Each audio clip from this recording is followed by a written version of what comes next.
Hello guys, welcome back to our channel Siri stitching world. ఇక్కడ చూపిస్తున్న blouse అయితే ఒక కస్టమర్ది అండి. నేను పక్కన పిక్ యాడ్ చేస్తున్నాను కదా, సేమ్ అలాగే స్టిచ్ చేయమన్నారు. సేమ్ యాజ్ టీస్ అలాగే స్టిచ్ చేసి కట్ చేసి స్టిచ్ చేశాను. ప్రజెంట్ అయితే ఇదైతే ఫ్రంట్ నెక్ అండి, అంటే ట్రాన్స్పరెంట్ బ్లౌజ్ వస్తుంది కదా. ఇప్పుడు చూపిస్తుంది అయితే బ్యాక్ నెక్. దానికి కూడా మనకు రెఫరెన్స్ పిక్ యాడ్ చేశాను, పక్కన చూడండి. సేమ్ యాజ్ టీస్ వచ్చింది, కాకపోతే చిన్న చిన్న మోడిఫికేషన్స్ అయితే చేశాను, అంతే. సేమ్ కట్ చేసుకోవాలో చూసేద్దాం. దానికోసం గాను నేను ఇక్కడైతే ఈ మెటీరియల్ని అయితే తీసుకున్నానండి. అంటే కస్టమర్సే కొనిచ్చారు, తీసుకొని వచ్చి ఇచ్చారనమాట. దీనికోసం నేను ఒక 1 మీటర్ సాటిన్ క్లాత్ తీసుకున్నాను. అలాగే ఒక 1 మీటర్ చికెన్ క్యారీ బ్లౌజ్ తీసుకున్నాను. అంటే మెయిన్ ఫ్యాబ్రిక్ వచ్చేసి ఇంకా 1 మీటర్ కాటన్ లైనింగ్ తీసుకున్నాను. ఈ బ్లౌజ్ వచ్చేసి అయితే 36 సైజు బ్లౌజ్ అండి. ఈ మెథడ్ని, అంటే ట్రాన్స్పరెంట్ బ్లౌజ్ కదా, చాలా ఈజీ మెథడ్లో ఎలా కట్ చేసుకోవాలి, ఎలా స్టిచ్ చేసుకోవాలి అనేది మీకు క్లారిటీగా చూపిస్తాను, ఒకసారి చూసేయండి. ఇక్కడ నేనైతే ఫస్ట్ అయితే ముందుగా మనం బ్యాక్ పార్ట్ని అయితే కట్ చేసుకోవాలి. దానికోసం గాను మనం ఓపెన్స్ మన వైపుకు ఉండేలాగా చూసేసుకొని క్లోజింగ్ అనేది మనకు ఎదురుగా ఉండేలాగా చూసుకోవాలి. ఇక్కడ మనం కాటన్ లైనింగ్ అనేది మంచిగా తడిపేసుకొని ఆరబెట్టుకొని ఐరన్ చేసుకున్నాను కాబట్టి క్లాత్ అనేది కొద్దిగా ఎగుడు దిగుడుగా వస్తుంది. అందుకోసం కింది వైపున స్ట్రైట్గా ఒక లైన్ అయితే డ్రా చేసుకున్నాను. ఇటువైపున మనకు ఓపెన్స్ వైపున కూడా కొంచెం క్లాత్ అనేది అలాగే ఉంది, అక్కడ కూడా ఒక స్ట్రైట్ లైన్ అయితే గీసేసుకున్నానండి. ఇక్కడ వరకు అయితే అర్థమైంది అని అనుకుంటున్నాను. ఇక్కడైతే నేను ఉక్సు పట్టి కాజా పట్టి కోసం ఒక 1 ఇంచ్ని అయితే మార్కింగ్ చేసుకుంటున్నాను. ఫస్టే ఉక్సు పట్టి కాజా పట్టి కోసం మనం మార్కింగ్ చేసుకున్నామంటే ఇంకా మనకు ఖర్చుల కోసం ఎక్స్ట్రా క్లాత్ అనేది తీసుకోవాల్సిన అవసరం లేదు. అంటే నేను చెప్పిన మెథడ్లో ఫాలో అయిపోండి. ఉక్సు పట్టి కాజా పట్టి కోసం ఒక 1 ఇంచ్ అయితే మార్కింగ్ అయితే చేసేసుకున్నాను. ఈజీ మెథడ్లో చెప్తాను, ఒకసారి ట్రై చేయండి. అలాగే నాకు మా బ్లౌజ్ పొడవు వచ్చేసి అయితే 14.5. ఆల్రెడీ స్క్రీన్ మీద అన్ని డీటెయిల్గా ప్లే చేస్తాను, చూడండి. అర్థం కాకపోతే 14.5 అంటే 14.5 వచ్చింది ఎగ్జాక్ట్ మార్జిన్. అదే 14.5ను మార్కింగ్ ఈ చివరన ఓపెన్స్ వైపున మార్కింగ్ చేసుకున్నాను. అదేవిధంగా ఈ చివరన కూడా క్లోజింగ్ ఉన్న వైపును కూడా మార్కింగ్ చేసేసుకున్నాను. ఆ 2 డాట్లను కలుపుతూ ఒక స్ట్రైట్ లైన్ అయితే గీసుకోవాలి. మనం బోట్ నెక్ బ్లౌజ్ కుట్టుకుంటున్నాం కాబట్టి ఖచ్చితంగా ఫస్ట్ బ్యాక్ పార్టే కట్ చేసుకోవాలి. మనం ఎప్పుడు బోట్ నెక్ బ్లౌజ్ కట్ చేసుకున్న బ్యాక్ పార్ట్గా కట్ చేసుకున్న తర్వాత ఫ్రంట్ పార్ట్ అనేది కట్ చేసుకోవాలి. ఇక్కడ ఓపెన్స్ వైపున ఇప్పుడు మనం ఏం చేస్తున్నామంటే ఫుల్ షోల్డర్ అయితే మార్కింగ్ చేసుకుంటున్నాను. ఇక్కడ నేను ఫుల్ షోల్డర్ వచ్చేసి అయితే 7.5 ఇంచులు తీసుకున్నాను. అది ఎక్కడి నుంచి తీసుకున్నాను అని అంటే, మనం స్ట్రైట్ లైన్ ఒకటి గీసుకున్నాం కదా, అక్కడి నుంచి క్లాత్ క్రాస్గా ఉందని చెప్పి తీసుకున్నాం కదా, అక్కడి నుంచి. తర్వాత ఆమ్ డౌన్ వచ్చేసి 6.5 తీసుకుంటున్నాను, ఎందుకంటే ఇది చిన్న సైజు బ్లౌజ్ కాబట్టి. తర్వాత మార్కింగ్ చేసుకున్న వాటిని స్కేల్తో స్ట్రైట్గా లైన్ డ్రా చేసేసుకొని ఎల్ షేప్లో మార్కింగ్ అయితే ఇచ్చేసుకున్నాను, ఓకేనా. ఇంకా తర్వాత ఫుల్ షోల్డర్ 7.5 తీసుకున్నాం కదా, అందులో షోల్డర్స్ కోసం ఒక 3 ఇంచెస్ అయితే మార్కింగ్ చేసుకున్నాను. ఇంకా నెక్ డౌన్ వచ్చేసి అయితే 3 ఇంచెస్ తీసుకున్నాను. ఇప్పుడు మనం షోల్డర్కి 3 ఇంచెస్, మొత్తం షోల్డరు 7.5 7.5 ఇంచులు తీసుకున్నాం కదా, అందులో 3 ఇంచెస్కి షోల్డర్స్కి తీసుకున్న తర్వాత ఇంకా మిగతా అదంతా నెక్ పార్ట్ కోసమే, అంటే బోట్ నెక్ పార్ట్ కోసమే. ఇంకా సపరేట్గా నెక్ అయితే డ్రా చేయని అవసరం లేదు. అలాగ షోల్డర్స్కి ఒక 3 ఇంచెస్ తీసుకున్న తర్వాత ఇంకా మొత్తాన్ని ఇలాగా నేను వీడియోలో చూపిస్తున్నట్లుగా ఎల్ షేప్ని అయితే డ్రా చేసేసుకోండి. తర్వాత ఆ ఎల్ షేప్లోనే టోటల్గా రౌండ్ షేప్ కాకుండా కొద్దిగా మనకు ఇలాగా ఒక షేప్లో వచ్చేటట్టు డ్రా చేసేసుకోండి. ఫుల్ రౌండ్గా అయితే డ్రా చేయకూడదు. తర్వాత ఇక్కడ ఆమ్ డౌన్ దగ్గర ఒక 1 ఇంచ్ అయితే మార్కింగ్ చేసుకుంటున్నాను. ఎందుకు అనంటే రౌండ్ తిరగడానికి, ఆమ్ రౌండ్ అనేది రౌండ్గా తిరగడానికి. మీకు ఎల్ స్కేల్ ఉంటే దాన్ని కూడా యూజ్ చేసుకోవచ్చు, రౌండ్ స్కేల్ ఉంటే.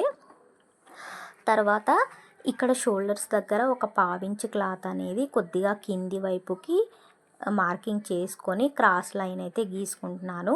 ఇలా లైన్ డ్రా చేసుకోవడం వల్ల షోల్డర్ అనేది భుజాల దగ్గర జారకుండా ఉంటుంది. తర్వాత ఇక్కడ నేను చెస్ట్ లూజ్ వచ్చేసి నాకు 36 అని చెప్పాను కదా, 36/4 వేసుకుంటే మనకు చెస్ట్ లూజ్ అనేది వచ్చేస్తుంది. అర్థమైంది కదా. చెస్ట్ లూజు మొత్తం 36 ఇంచులండి. దాంట్లో /4 చేసుకుంటే మనకు 9 ఇంచెస్ వస్తుంది. ఇంకా ఖర్చుల కోసం 1.5 ఇంచులకైతే మార్కింగ్ చేసేసుకున్నాను. ఓకేనా, అర్థమైందా. ఇంకా తర్వాత మనకు నడుము లూజ్ మార్కింగ్ చేసుకోవాలి కదా. నడుము లూజ్ వచ్చేసి అయితే 30 ఇంచులు ఉంది. దాన్ని /4 చేసుకుంటే నాకు 7.5 వచ్చింది. ఆ 7.5కి మార్కింగ్ చేసుకొని తర్వాత ఇంకా పై వైపున 1.5 ఇంచులకు మార్కింగ్ చేసుకున్నాం కదా ఖర్చుల కోసం. కింది వైపున కూడా అంతే. ఇంకా తర్వాత స్కేల్తో మనం డాట్స్ పెట్టుకున్న వాటిని స్ట్రైట్గా ఒక లైన్ అయితే డ్రా చేసేసుకోవాలి. తర్వాత ఇంకా మనం బ్యాక్ నెక్ కోసం నెక్ అయితే డ్రా చేసేసుకోవాలి. అంతకన్నా ముందుగా మీకు ఇక్కడ మనం స్ట్రైట్గా క్లాత్ అనేది క్రాస్గా ఉందని ఒక లైన్ అయితే డ్రా చేసుకున్నాం కదా. అక్కడైతే నీట్గా ఉండాలని చెప్పేసి క్లాత్ అయితే నీట్గా కట్ చేసుకున్నానండి, కన్ఫ్యూజ్ లేకుండా ఉండడానికి. తర్వాత నెక్స్ట్ వచ్చేసి మనం కింది వైపున బ్యాక్ ఓపెన్స్ కాబట్టి బ్యాక్ నెక్లో ఓపెన్స్ ఉంటుంది కాబట్టి ఉక్సు పట్టి కాజా పట్టి కోసం నేను ఒక 5.5 ఇంచులకైతే మార్కింగ్ అయితే చేసుకున్నాను. వీలైతే 5 ఇంచులు కూడా చేసుకోవచ్చు. ఒకవేళ మీకు ట్రాన్స్పరెంట్ క్లాత్ అనేది ఎక్కువ కావాలనుకుంటే తక్కువ కూడా చేసుకోవచ్చు. ఇంకా తర్వాత ఇక్కడ మనం ట్రాన్స్పరెంట్ క్లాత్ కోసం ట్రాన్స్పరెంట్ నెక్ విడ్త్ వచ్చేసి అయితే బ్యాక్ నెక్ షోల్డర్స్ దగ్గర నుంచి కింది వైపుకి 6 ఇంచులు మార్కింగ్ చేసుకున్నానండి. ఇక్కడ మనకు ఓపెన్స్ వైపున కూడా ట్రాన్స్పరెంట్ క్లాత్ కావాలి కదా. మళ్ళీ చూపిస్తున్నాను చూడండి. షోల్డర్స్ దగ్గర నుంచి ఒక 6 ఇంచులకి కింది వైపుకు మార్కింగ్ చేసుకున్నాను. తర్వాత ఇటువైపున మనం ఉక్సు పట్టి కాజా పట్టి కోసం 5.5 ఇంచులు మార్కింగ్ చేసుకున్నాం కదా. అక్కడి వరకే తీసుకోవాలి. ఇంకా మనం ఎక్స్ట్రా తీసుకోవాల్సిన అవసరం లేదు. ఇలాగ క్రాస్గా మనం ఎలాగైతే మార్కింగ్ చేసుకున్నామో దాన్ని ఇలాగా రౌండ్ అయితే గీసేసుకోవాలండి, అంతే. తర్వాత ఇప్పుడు మనం 5.5 ఇంచులు మార్కింగ్ చేసుకున్నాం కదా. అక్కడ నుంచి పైన వైపున బోట్ నెక్ కోసం రౌండ్ మార్క్ చేసుకున్నాం కదా. అక్కడ నుంచి ఒక 1 ఇంచు మార్కింగ్ చేసుకోవాలి. దేనికోసము అని అంటే మనం ఒక రౌండ్ షేప్ అయితే ఇచ్చేసుకోవాలనుకుంటున్నాను కదా, దానికోసం. కింది వైపున 5.5 ఇంచులు ఉక్సు పట్టి కాజా పట్టి కోసం మార్కు చేసుకున్న దగ్గర నుంచి 2 ఇంచులు పైకి పైన బోట్ నెక్ ఉంది కదా, బోట్ నెక్ రౌండ్ షేప్ తీసుకున్న దగ్గర నుంచి కింది వైపుకు ఒక 1 ఇంచు మార్కు చేసుకొని ఇలాగ నేను వీడియోలో చూపిస్తున్నట్టుగా ఒక రౌండ్ షేప్ అయితే ఇచ్చేసుకోండి. ఇలాగ నేను వీడియోలో చూస్తే క్లారిటీగా అర్థమవుతుందండి. ఎక్కడైనా అర్థం కాకపోతే నాకు కామెంట్ చేయండి, నేను క్లియర్గా చెప్తాను. ఇక్కడ బోట్ నెక్ అని చూపిస్తున్నాను కదా, అక్కడ నుంచి ఈ కింది వరకు మనకు ట్రాన్స్పరెంట్ క్లాత్ అయితే వస్తుంది. ఇంకా కింది వైపున లైనింగు మెయిన్ ఫ్యాబ్రిక్ అలా వస్తుందన్నమాట. ఇలాగ మొత్తంగా మార్కింగ్ చేసుకున్న తర్వాత ఎలా మార్కింగ్ చేసుకున్నామో అలాగే కట్ చేసేసుకోవాలి. వీడియోలో చూపిస్తున్నట్లుగా అర్థమైంది కదండి. ఎక్కడైనా అర్థం కాకపోతే నాకు కామెంట్ చేయండి. మీకు క్లారిటీగా మీకు కామెంట్ రూపంలో చెప్పడానికి తప్పకుండా ట్రై చేస్తాను. ట్రై కాదండి, ఖచ్చితంగా చెప్తాను, ఈజీ మెథడ్ అయితే. ఇంకా అదేవిధంగా కొత్తగా ఎవరైతే నా ఛానల్ చూస్తున్నారో తప్పకుండా సబ్స్క్రైబ్ అయితే చేసుకోండి. మరిన్ని మంచి వీడియోల కోసం అయితే నా ఛానల్ని చూస్తూనే ఉండండి. మనం ఎలాగైతే మార్కింగ్ చేసుకున్నామో సేమ్ అలాగే మార్కింగ్ చేసుకోవాలి. కాకపోతే నెక్స్ అనేవి కట్ చేయకూడదండి ఇప్పుడే అంత తొందరగా. నెక్కులు కట్ చేసుకోవడానికి కాస్త టైం ఉంది, అది ఎప్పుడో కూడా చెప్తాను. ఇలాగా కట్ చేసుకొని సపరేట్ చేసేసుకున్నాను అనమాట, అంతే. ఓకేనా. ఇప్పుడు మనం ఫ్రంట్ నెక్ అనేది కట్ చేసుకోవాలి, దీన్ని బేస్ చేసేసుకొని. ఓకేనా. ఫ్రంట్ నెక్ ఎలా కట్ చేసుకోవాలో చూపిద్దాం. ఇప్పుడు మనం కట్ చేసుకున్న పీస్లోనే ఫ్రంట్ నెక్ని అయితే కట్ చేసుకోవాలి. దానికోసం గాను మనమైతే ఓపెన్స్ అనేవి మనకు ఎదురుగా ఉండేలాగా చూసుకొని క్లోజింగ్ అనేవి మన వైపుకు ఉండేలాగా చూసుకొని పెట్టుకోండి. ఎందుకంటే బోట్ నెక్ కాబట్టి ఫ్రంట్ పార్ట్ కటింగ్ చేసుకుంటున్నాము. క్లాత్ అనేది మనకు ఎక్కడైతే అడ్జస్ట్ అవుతుందో అక్కడ మనకు అనుగుణంగా ఉండేలాగా క్లాత్ అడ్జస్ట్మెంట్ని బట్టి చూసుకొని కట్ చేసుకోవాలి. మనం బ్యాక్ పార్ట్లో ఉక్సు పట్టి కాజా పట్టి కోసం ఒక 1 ఇంచ్ క్లాత్ అనేది ఎక్స్ట్రా తీసుకున్నాం కదా, అది లోపలి వైపుకు నేను చూపించిన విధంగా లోపలి వైపుకు ఫోల్డ్ చేసి కుట్టుకోండి. ఎందుకు అని అంటే ఆల్రెడీ మనకి ఇది ఫ్రంట్ పార్ట్ కాబట్టి ఫ్రంట్ పార్ట్లో ఉక్సు పట్టి కాజా పట్టి అనేది ఏమి ఉండదు కాబట్టి అంతా క్లోజింగే కాబట్టి ఇంకా దాన్ని అయితే లోపలి వైపుకు ఫోల్డ్ చేసేసుకోండి. ఇలా ఫోల్డ్ చేసేసుకొని మొత్తంగా బ్లౌజ్ పార్ట్ ఎలా ఉందో సేమ్ యాజ్ ఇట్ ఈస్ అయితే మార్కింగ్ చేసుకోండి. ఇక్కడ షోల్డర్స్ దగ్గర ఒక లైన్ అయితే డ్రా చేసేసుకోండి. షోల్డర్స్ 3 ఇంచెస్కి మార్కింగ్ చేసుకున్నాం కదా అక్కడ.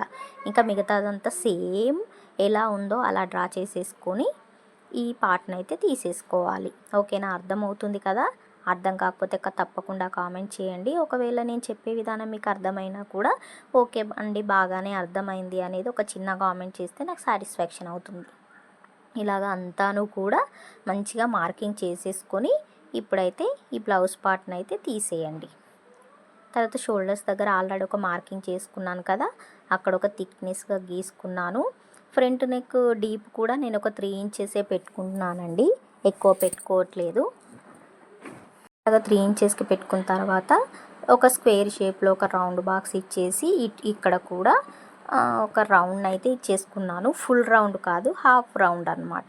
ఫుల్ రౌండ్ ఎప్పుడు ఇచ్చుకోకూడదు. బోట్ నెక్కి ఇలాగా వీడియోలో చూపిస్తున్నట్లు ఒక నెక్ ఇచ్చుకోండి. ఇంకా తర్వాత కింది వైపున మనం ఇప్పుడైతే ప్రిన్సెస్ కట్ చేసుకోవడానికి కింది వైపు నుంచి ఒక 1 ఇంచ్ అయితే మార్కింగ్ చేసుకోండి. ఆ చివరన ఈ చివరన ప్రిన్సెస్ కట్ కోసం. తర్వాత మార్కింగ్ పెట్టుకున్న వాడిని స్కేల్తో స్ట్రేట్గా ఒక లైన్ అయితే డ్రా చేసుకోండి. తర్వాత ఇక్కడ నాకు 36 సైజు బ్లౌజ్ కాబట్టి చిన్న సైజు కాబట్టి దానికోసం ఒక 3 ఇంచులు ఫోల్డింగ్ దగ్గర నుంచి 3 ఇంచులు మార్కింగ్ చేసుకొని కింది వైపున లైన్ డ్రా చేసుకున్న దగ్గర నుంచి పై వైపుకి ఒక 5 ఇంచులు అయితే మార్కింగ్ చేసుకోండి. తర్వాత మనకు ప్రిన్సెస్ కట్ కోసం కట్ చేసుకుంటాం కదా, దానికోసం ఎక్కడైతే 3 ఇంచులు మార్కింగ్ చేసుకున్నామో అక్కడ నుండి ఒక 1.5 ఇంచు మార్కింగ్ చేసుకొని ఒక లైన్ డ్రా చేసుకోండి. వీడియోలో చూపిస్తున్నట్లు అర్థమైంది కదా. ఫోల్డింగ్ దగ్గర నుంచి 3 ఇంచులు, స్ట్రెయిట్ లైన్గా 5.5 ఇంచులు, తర్వాత ప్రిన్సెస్ కట్ కోసం 1.5 ఇంచు, అంతే. ఇంకా వీటిని వీడియోలో చూపిస్తున్నట్లు ఒక షేప్ అయితే ఇచ్చేయండి. తర్వాత ఇక్కడ మనం ప్రిన్సెస్ కట్ కోసం క్రాస్గా లైన్ డ్రా చేసుకోవాలి కదా, అందుకే ఇలాగ నేను స్క్వేర్ షేప్ ఇచ్చాను ఆమ్ రౌండ్ దగ్గర, అంతే. ఇలాగ మార్కింగ్ చేసేసుకొని ఇలాగ క్రాస్గా ఒక లైన్ అయితే డ్రా చేసుకోండి. ఇక్కడ మనం ప్రిన్సెస్ కట్ తర్వాత కట్ చేసి స్టిచ్ చేసుకుంటాం కాబట్టి క్లాత్ అనేది కొద్దిగా తగ్గుతుంది కదా, దానికోసం గాను ఒక 1 ఇంచ్ అన్న 1.5 ఇంచ్ అన్న అది మన ఇష్టం, ఎంతో కొంత క్లాత్ అయితే తీసేసుకోండి. ఎక్స్ట్రా క్లాత్ అనేది తీసుకోవాలి. తీసుకొని ఇలాగ వీడియోలో చూపిస్తున్నట్లుగా డ్రా చేసుకోండి. ఓకేనా, అంతే. కుట్టిన తర్వాత క్లాత్ అనేది తగ్గిపోతుంది కదా, ఆ తగ్గిన దాన్ని ఎక్స్ట్రా చేసుకోవడానికి 1.5 ఇంచు. తర్వాత ట్రాన్స్పరెంట్ క్లాత్ కోసం మనం నెక్ షోల్డర్స్ దగ్గర నుంచి ఒక 6 ఇంచులకి మార్కింగ్ చేసుకుంటున్నానండి నేను ట్రాన్స్పరెంట్ క్లాత్ కోసం. మీరు 6.5, మీకు ట్రాన్స్పరెంట్ క్లాత్ ఎక్కువ కావాలంటే మీరు 6.5 ఇంచులైనా పెట్టుకోవచ్చు, తక్కువ పెట్టుకున్నా బాగోదు. తర్వాత నెక్ షోల్డర్స్ దగ్గర మనం ఆమ్ రౌండ్ దగ్గర పైన షోల్డర్స్ దగ్గర నుంచి ఒక 3 ఇంచులకి మార్కింగ్ అయితే చేసేసుకోండి. ఇలాగా ఫ్రంట్ నెక్ బోట్ నెక్ దగ్గర నుంచి కింది వైపుకి 6 ఇంచులు, తర్వాత షోల్డర్స్ దగ్గర నెక్ నుంచి 3 ఇంచులు మార్కింగ్ చేసేసుకొని వీడియోలో చూపిస్తున్నట్లుగా ఒక క్రాస్ లైన్ అయితే డ్రా చేసేసుకోండి. అంతే, ట్రాన్స్పరెంట్ క్లాత్ కోసం అయిపోయింది కదా. తర్వాత ఇక్కడ మనకు షేప్ రావడం కోసం కింది వైపున ప్రిన్సెస్ కట్కి ఇలాగా షేప్ వస్తుంది కదా ముందు వైపున, దానికోసం కింది వైపు నుంచి ఒక 1 ఇంచ్ మార్కింగ్ చేసేసుకొని ఇట్లా కర్వ్ తీసేసుకోండి. మనకు చివరి వైపున కూడా ఒక 1/2 ఇంచ్ క్లాత్ అనేది క్రాస్గా లైన్ అయితే డ్రా చేసేసుకొని క్రాస్గా కర్వ్ అయితే తీసేసుకోవచ్చు. ఇది మన ఇష్టం, కట్ చేసుకుంటే అలా కట్ చేసుకోవచ్చు, లేకపోతే లేదు. ఇక్కడ వరకు అయితే మార్కింగ్ అయితే కంప్లీట్ అయిపోయింది. సేమ్ ఎలా మార్కింగ్ చేసుకున్నామో దాని పై వైపు నుండే క్లాత్ అనేది కట్ చేసుకోవాలి. ఇక్కడ నేను చివరిన క్రాస్ అయితే కట్ చేసుకోలేదండి, స్ట్రైట్గానే తీసుకున్నాను. ఇక్కడ మీకు ఏదైనా అర్థం కాకపోతే నాకు కామెంట్ రూపంలో తెలియజేయండి, ఇక్కడ చెప్తానండి ఎక్కడైనా అర్థం కాకపోతే. అంతే, ఇంకా కట్టింగ్ అనేది కంప్లీట్ అయిపోయినట్టే. లైనింగ్ అనేది నెక్ ఫ్రంట్ నెక్ కూడా నేను నెక్లు అనేది కట్ చేయట్లేదు, మీరు గమనించండి ఒకసారి, అంతే. ఇంకా ప్రిన్సెస్ కట్ కూడా సపరేట్ చేసేసుకుందాం. సేమ్ యాస్టీస్ ఎలా మార్కింగ్ చేసుకున్నామో అలా కట్ చేసుకున్నామంటే కంప్లీట్ అయిపోతుంది. నాకు తెలిసి అయితే ఈజీ మెథడ్లో చెప్తున్నానండి. మీకు నచ్చితే కనుక తప్పకుండా లైక్ చేసి షేర్ చేయండి, సబ్స్క్రైబ్ మాత్రం చేసుకోండి. తర్వాత మనము అంతా కుట్టేటప్పుడు స్టిచ్చింగ్ అంతా కట్ చేసుకునేటప్పుడు ఖచ్చితంగా కన్ఫ్యూజ్ అవుతామండి. దానికోసం గాను మనం పీసులన్నీ సపరేట్ చేసుకున్నాం కదా, అందుకోసమని ఫ్రంట్ నెక్కు ఫ్రంట్ ఎఫ్ అని, బ్యాక్ నెక్కు బి అని పెట్టుకున్నామంటే మనం కన్ఫ్యూజ్ కాకుండా ఉంటుంది. తర్వాత బోట్ నెక్కు సంబంధించిన బోట్ నెక్ కట్ చేసుకున్నాను. అలాగే ట్రాన్స్పరెంట్ క్లాత్ కోసం మనం మార్కింగ్ చేసుకున్నాం కదా, దాన్ని కూడా కట్ చేశాను అనమాట. ఇలాగ అన్నిటికీ పెట్టుకోవాలండి. నేను అన్నిటికీ చూడండి ఎఫ్ అని పెట్టుకున్నాను, అంటే ఫ్రంట్ పార్ట్ అని అర్థం. బ్యాక్ వైపున కూడా రాసేసుకుంటున్నాను. అలాగే ఖచ్చితంగా కన్ఫ్యూజ్ అవుతామండి. ఇదైతే నేను పక్కా షూర్గా చెప్పగలను. కొత్త వారైతే ఖచ్చితంగా కన్ఫ్యూజ్ అవుతారు. ఇలా రాసుకున్నామంటే కన్ఫ్యూజ్ కాకుండా ఉంటుంది. ఇలాగ ఫ్రంట్ పార్ట్ లైనింగ్ అయితే కటింగ్ అయితే కంప్లీట్ అయిపోయింది. ఇప్పుడు బ్యాక్ పార్ట్ లైనింగ్ని సపరేట్ చేసేసుకుందాం పీసెస్ని. నెక్ని అలాగే ట్రాన్స్పరెంట్ క్లాత్ కోసం మార్కింగ్ చేసుకున్నాం కదా, వాటిని కూడా సపరేట్ అయితే చేసేసుకుందాం. అలా అంటే చాలా ఈజీ మెథడ్లో కట్ చేసుకోవచ్చు. అమ్మో ప్రిన్సెస్ కట్ బ్లౌజ్ అలాగే ట్రాన్స్పరెంట్ అంటే కంగారు పడాల్సిన అవసరం లేదు. చాలా ఈజీ మెథడ్లో చెప్తున్నాను, ఒకసారి ట్రై చేయండి. అలాగే బ్యాక్ నెక్ పార్ట్లో కూడా బ్యాక్ అంటే బి అని చెప్పాను కదా, ఇంకా బి అనేది మార్కింగ్ పెట్టుకున్నామంటే మనకు బ్యాక్ పార్ట్ అనేది ఈజీగా గుర్తుపట్టగలుగుతాం. ఇలాగ సపరేట్ చేసేసుకోవాలి. బ్యాక్ వైపున కూడా బి అని రాసేసుకుంటే ఇది బ్యాక్ నెక్ అనేది మనకు క్లారిటీగా అర్థమవుతుంది. ఇంకా పీసెస్ అన్నీ సపరేట్ చేసుకొని స్టిచ్ చేసుకునేటప్పుడు ఖచ్చితంగా కన్ఫ్యూజ్ అవుతామండి. అందుకని చెప్పేసి మళ్ళీ చెప్తున్నాను. అందుకే సపరేట్ ముందే మనం నెక్కులు ఇవి బ్యాక్ ఫ్రంట్ అనేది మనకు క్లారిటీ ఉంటే మనం స్టిచ్చింగ్ చేసుకునేటప్పుడు ఇబ్బంది పడకుండా ఉంటామన్నమాట. ఇక్కడ నెక్కులను కూడా సపరేట్ చేసేసుకుంటున్నాను, ఎందుకంటే మనం సాటిన్ క్లాత్ కట్ చేసుకోవాలి కాబట్టి. చూడండి ఇలాగా కట్ చేసుకున్నాము. ఇంకా నెక్లను కూడా సపరేట్ చేసేసుకున్నాము. నేను ఇక్కడ ఏం చెప్తున్నానంటే పై వైపున లైనింగ్ సాటిన్ క్లాత్ రాదు, కింది వైపున మాత్రమే వస్తుందని చెప్తున్నాను అంతే. ఇలాగా అన్నీ సపరేట్ చేసుకొని మళ్ళీ చూపిస్తున్నాను. ఇలాగ అన్నీ సపరేట్ చేసుకొని కట్ చేసి పెట్టుకున్నాము పీసులు అనేవి ఒక్కొక్కటి ఒక్కోలాగా. ఇప్పుడు మనం సాటిన్ క్లాత్ని కట్ చేసుకోవాలి. ఈ సాటిన్ క్లాత్ కట్ చేసుకోవడానికి ఫస్ట్ నేను బ్యాక్ నెక్ని అయితే కట్ చేసుకుంటున్నాను. క్లాత్ అయితే మనకైతే ఎక్కడైతే అంటే 1 మీటర్ తీసుకున్నాం కాబట్టి ఖచ్చితంగా సరిపోతుంది. ఈజీగా ఎలా అంటే ఎక్కడ క్లాత్ అనేది అడ్జస్ట్ అవుతుందో చూసేసుకొని కట్ చేసుకోవాలి. నేను ఇక్కడ పై వైపున పెట్టుకున్నాను, కానీ ఆ క్లాత్కి అయితే అవసరం లేదు. మీకు అర్థం కావడం కోసం పక్కన పెట్టి చూపించానమాట. ఇప్పుడు నేను కట్ చేసుకునే పీస్కి మాత్రమే బ్యాక్ నెక్ యొక్క కింది వైపుకు మాత్రమే సాటిన్ క్లాత్ అనేది అవసరం. అంతవరకే కట్ చేసుకుంటున్నాను. పై వైపు దానికి అవసరం లేదు. పై వైపు దానికి అలాంటప్పుడు అవసరం లేదు అని అన్నప్పుడు నెక్కులు ఎందుకు కట్ చేశారంటే మనకు క్లాత్ ఎంతైతే అవసరమో అది తెలుసుకోవడం కోసం. అలాగా ఇంకా కింది వైపున బ్యాక్ పార్ట్ కింది వైపున సాటిన్ క్లాత్ కట్ చేసుకున్నాను. పై వైపుకి అవసరం లేదని చెప్పాను కదా, ఇంకా అది పక్కన పెట్టేసుకుందాం. ఓకే, ఇలా కట్ చేసుకున్నాను అనమాట. దీనికి సాటిన్ అనేది అవసరం లేదు. ఇలాగ కట్ చేసుకొని పక్కన పెట్టేసుకున్నామా. ఇంకా తర్వాత ఫ్రంట్ పార్ట్కి సాటిన్ క్లాత్ కూడా కట్ చేసేసుకుందాం. చూడండి ఇలాగ క్లాత్ను మనకి ఎక్కడైతే అడ్జస్ట్ అంటే 1 మీటర్ తీసుకున్నాం కాబట్టి అడ్జస్ట్మెంట్ని కట్ చేసుకోండి. క్లాత్ అనేది వేస్ట్ కాకుండా ఉండడానికి. ఎక్కువ క్లాత్ తీసుకున్నాం కదా, ఎక్కడ పడితే అక్కడ వేసేద్దాం అనుకుంటే క్లాత్ అనేది వేస్ట్ అవుతుంది కదా, ఎందుకు అని చెప్పేసి క్లాత్ని నీట్గా అడ్జస్ట్ చేసుకుంటూ కట్ చేసుకుంటే ఇంకో దానికి కూడా యూజ్ అవుతుంది కదా. అలాగా చూడండి నేను ఎన్ని దిక్కులుగా క్లాత్ అనేది వేసుకొని చూసుకుంటున్నాను. ఇందాక కట్ చేసిన పీస్లోనే అన్నీ వచ్చేలా చూసుకుంటున్నాను. ఇక్కడ కింది వైపున ప్రిన్సెస్ కట్ కోసం సపరేట్ చేసిన 2 పీసెస్కి, అలాగే పైన ప్రిన్సెస్ కట్ కోసం కట్ చేసుకున్న దానికి ఫ్రంట్ పార్ట్ ఓపెన్ క్లోజ్ ఉన్న క్లాత్కి రెండింటికి మాత్రమే సాటిన్ క్లాత్ అవసరం అవుతుంది. దీనికి కూడా నెక్కు సంబంధించి సాటిన్ క్లాత్ అనేది అవసరం లేదు. కాకపోతే మీకు అర్థం కావడం కోసం మాత్రమే నేను అక్కడ పెట్టి చూపించాను అనమాట. ఓకేనా, అర్థమవుతుంది కదా చెప్పే మ్యాటర్ అయితే. అర్థమైనా కాకపోయినా ఒక కామెంట్ చేయండి, అర్థమైతే అర్థమైంది అని, లేకపోతే లేదు ఇంకా క్లారిటీగా చెప్పండి అని ఏదో ఒక కామెంట్ చేస్తే నాకు కొంచెం బూస్టింగ్ లాగా ఉంటుంది, నాకు కొంచెం ఎంకరేజ్మెంట్ లాగా ఉంటుంది అంతే. ఏది ఏంటి అనేది ఒకసారి నాకు క్లారిటీగా చెప్పండి, ఓకేనా. కొత్తగా చూస్తున్న వారైతే తప్పకుండా సబ్స్క్రైబ్ చేసుకోవడం మాత్రం మర్చిపోకండి. సాటిన్ క్లాత్ కొద్దిగా అటు ఇటు జరుగుతుంది కాబట్టి కొద్దిగా ఎక్స్ట్రా క్లాత్ అనేది కట్ చేసుకోవడం మర్చిపోకండి. యాజ్ ఇట్ ఈస్ కట్ చేసుకున్నామంటే స్టిచ్చింగ్ చేసేటప్పుడు ఖచ్చితంగా ఇబ్బంది అవుతుంది. సో అందుకని కొంచెం క్లాత్ అనేది ఎక్స్ట్రా కట్ చేసుకుంటే పర్వాలేదు. ఎక్స్ట్రా అంటే మరీ ఎక్స్ట్రా కాదు, ఒక హాఫ్ ఇంచు, ఒక పావు ఇంచు అంతే. అంతకుమించి కట్ చేసుకున్నా కూడా క్లాత్ అనేది బాగా వేస్ట్ అయిపోతుంది. ఇలాగా అంతాను కూడా కట్ చేసేసుకోవాలి, ఎంతవరకు అవసరం అవుతుందో అంతవరకు. ఇలాగ మనకి 2 పీసులకి సాటిన్ క్లాత్ అనేది అవసరం అని చెప్పాను కదా, అంతే. ఇంకా పై వైపున ఈ నెక్ పార్ట్ ఉంది కదా, దానికైతే అవసరం లేదు. ఇప్పుడు మెయిన్ ఫ్యాబ్రిక్ ఎలా కట్ చేసుకోవాలో చూద్దాం. ఇది కొత్తగా వస్తున్న చికెన్ కర్రీ బ్లౌజ్ పీస్లు అండి, ఇంకా అదే తీసుకొచ్చారు.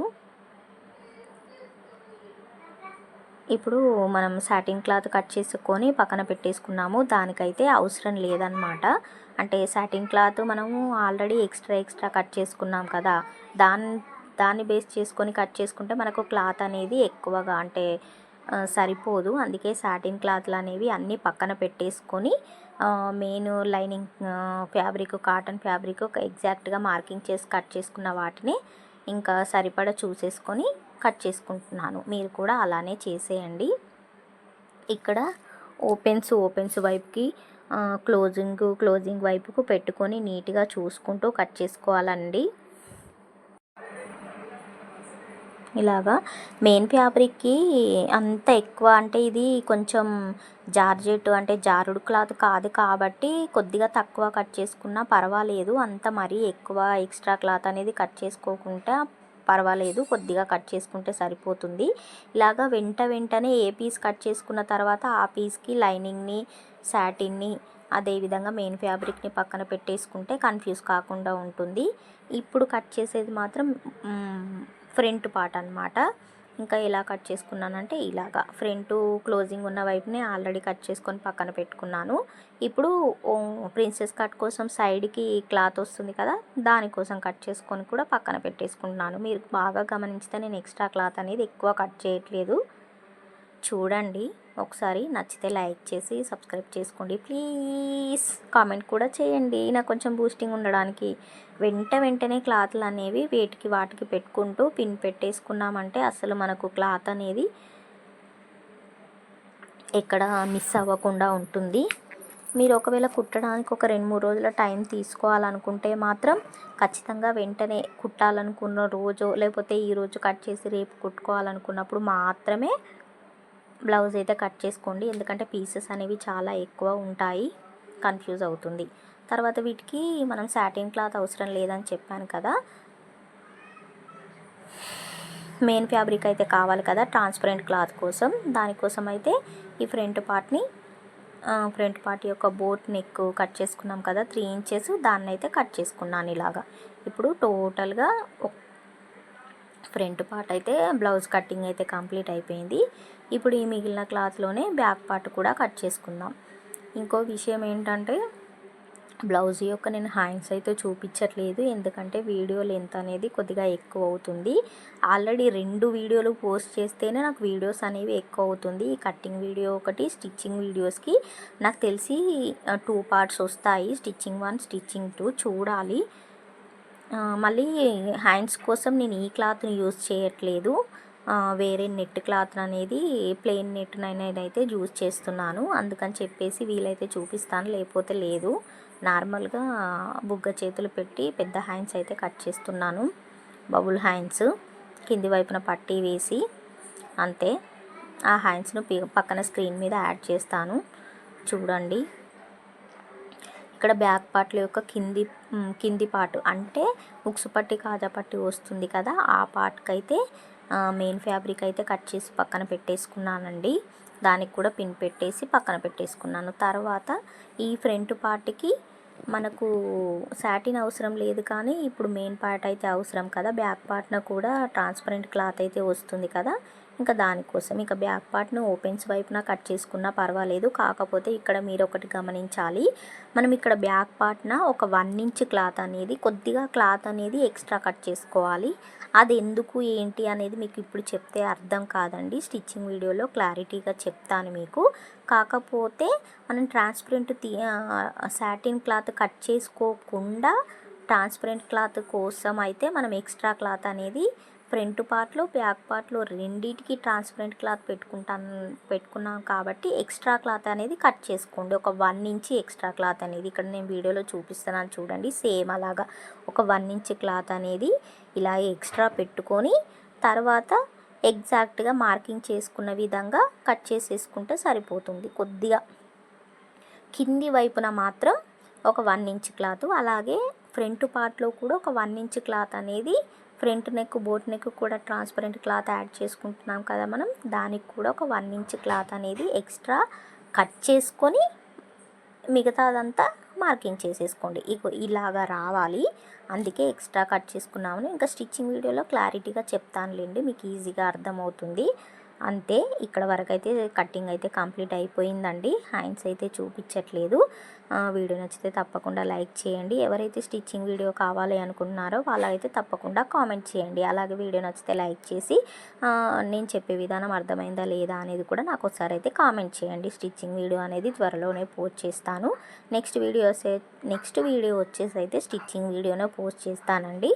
అంతే, ఇక్కడ వరకు అయితే బ్యాక్ నెక్ ఫ్రంట్ నెక్ పూర్తిగా కంప్లీట్ అయిపోయింది. అర్థమైందని అనుకుంటున్నాను. ఒకవేళ అర్థమైనా కాకపోయినా నాకైతే కామెంట్ రూపంలో తెలియజేయండి. కొత్తగా చూసిన వారైతే తప్పకుండా సబ్స్క్రైబ్ చేయండి. నా ఛానల్లో మరిన్ని మంచి మంచి వీడియోస్ అయితే ఉన్నాయండి. కొత్తగా స్టార్ట్ చేసిన channel. Thank you for watching. Bye bye.